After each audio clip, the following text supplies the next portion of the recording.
کیا آل سعود کے تکفیری ٹولے نے نجد و حجاز کے باہر بھی مزارات مقدسہ کو نقصان پہنچانے کے لیے دہشت گردانہ کارروائیاں انجام دی ہیں؟ کیا اس ٹولے نے کچھ منتخب قبور کو ہی نشانہ بنایا ہے یا بالعموم تمام مزارات کے خلاف وہی طریقہ اختیار کیا ہے؟ ناظرین کرام، آج ہم بات کریں گے سعودی عرب کے باہر دوسرے ممالک میں تکفیری ٹولے کی دہشت گردانہ کارروائیوں کی، جس میں محترم شخصیات کے مزارات کو نقصان پہنچایا گیا ہے۔ پورے حجاز مقدس میں یوں تو 20ویں صدی کے آغاز میں آل سعود کا قبضہ ہوا ہے، لیکن 18ویں صدی میں نجد کے کچھ علاقے پر یہ قابض ہو چکے تھے۔ 1802 عیسوی میں اس ٹولے نے 20,000 کے لشکر کے ساتھ کربلائے معلی پر عید غدیر کے دن حملہ کیا، جس میں 2,000 سے 5,000 زائرین کو شہید کیا گیا اور تقریباً 4,000 سے زائد اونٹوں پر تبرکات کو لوٹ کر لے جایا گیا۔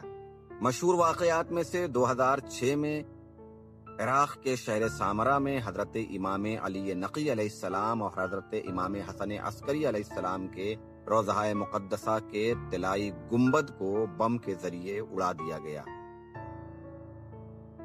شام میں حضرت حجر بن عدی رضی اللہ تعالی عنہ کے مزار کو نہ صرف اڑا دیا گیا بلکہ ان کی قبر سے جسد مبارک کو بھی ان دہشت گردوں نے لے جا کر دوسری جگہ منتقل کر دیا۔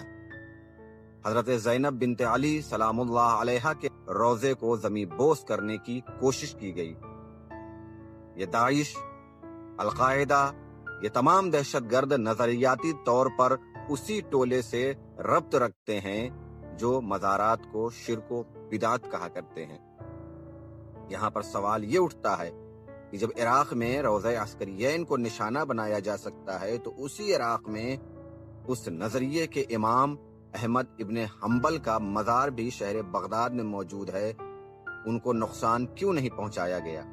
جب شام میں حضرت زینب سلام اللہ علیہا، حضرت سکینہ سلام اللہ علیہا اور حضرت حجر بن عدی رضی اللہ تعالی عنہ کے روضوں پر حملہ کرنے کی کوششیں کی گئی اور روضوں کو نقصان پہنچایا گیا، تو اسی شام میں ابن تیمیہ کی پختہ قبر کو کیوں نہیں توڑا گیا؟